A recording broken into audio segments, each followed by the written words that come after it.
На карате првенството за сениори што се одржа во Штип беа прикажани мощни возбудени и тересни борби полни со пресврти.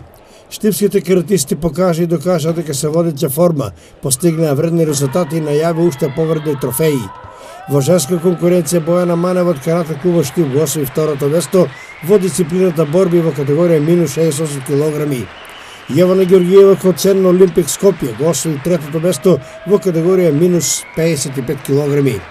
Во машка конкуренција Емил Павлов од карате клубот Штип го освои првото место во категорија минус 60 килограми, а неговиот клубски другар Жарко Арсовски го освои првото место во категорија плюс 84 килограми. Сашко Арсовски од карате клубот Македонка во категорија плюс 84 килограми го освои третото место. Екипно во конкуренција на жени во борба за првото место, тимот на Макпател ја победи екипата на Металург со 2:0, а во машка конкуренција екипата на Штип во борба за првото место ја победи екипата на Металург со 3:2.